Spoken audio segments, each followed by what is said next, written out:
Ապրիլի 1-ին կեսգիշերին մոտ Իջևանի Երևանյան փողոցում կրակոցներ էին հնչել։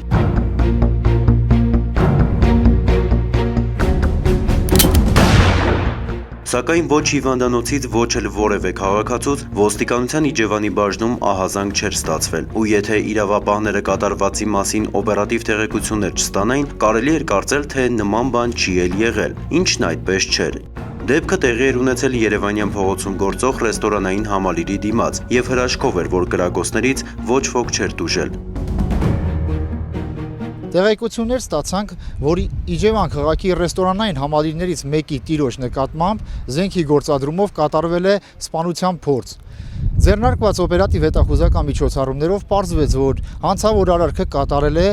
Գետահովիտ համայնքի բնակիչ Այո մականվամբ Աշոտ Այդինյանը, որին էլ ապրիլի 5-ին քրեական հետախուզության գլխավոր վարչության աշխատակիցների հետ համատեղ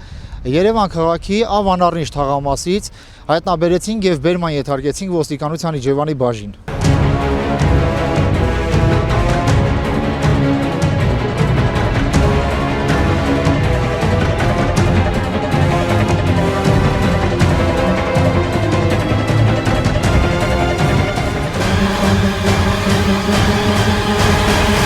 Ապրիլի 1-ին Աշոտ Այդինյանը Գետահովիտ գյուղում գտնվող հողամասերից մեկի պատկանելության հարցի շուրջ հեռախոսով վեճի էր բռնվել ռեստորանային համալիրի տիրոջ հետ, վիրավորանքներ հասցրել նրան, ապա պահանջել էր, որ հայտնի իր գտնվելու վայրը, եւ ժամը 23:50-ի սահմաններում 5 մեքենայով ընկերների հետ եկել էր Երևանյան փողոց։ Տուժողը թույլ չէր տվել, որ մեքենաները համալիրի տարածք մտնեն։ Աշոտը ատրճանակը ձեռքին իջել էր մեքենայից ու մի քանի անգամ կրակել նրա ուղղությամբ։ Ռեստորանի տերը մի կողմ էր փախել, նա էլ էր զինված։ Այդինյանին եւ նրա ընկերներին վախեցնելու համար իրեն պատկանող սայգատեսակի ինքնաձիգից օդ էր կրակել։ Աշոտը նրա ուղղությամբ նորից էր կրակել։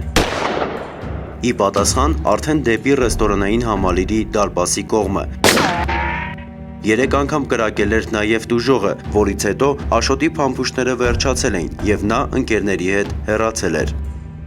Նախաքննության ընթացքում դեպքի վարի զննությամբ հայտնաբերվել են թվով 2 հատ ատրճանակի պարկուշներ, 4 հատ ինքնաձիգի պարկուշներ, հարցաքննվել են տուժողը, մի շարք վկաներ, կատարվել են մի շարք խուզարկություններ դեպքի վայրում Աշոտ Այդինյանի հետ ներկա գտնված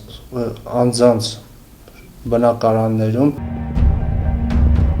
Կատարված խուզարկությունների արդյունքում Այդինյանի ընկերների տնից հայտնաբերվել եւ արգելավվել են տոզի եւ բայկալ տեսակի հրացաններ, նռնակ, կրակատար քուղ, լուսացրող հրթիռանետ, ատրճանակ, էլեկտրահարիչ եւ ռետինե մահակ։ Փաստի առթիվ ոստիկանության Տավուշի քննչական բաժնում հարուցվել է քրեական գործ։ Աշոտ Այդինյանը կալանավորված է, նախաքննությունը շարունակվում է։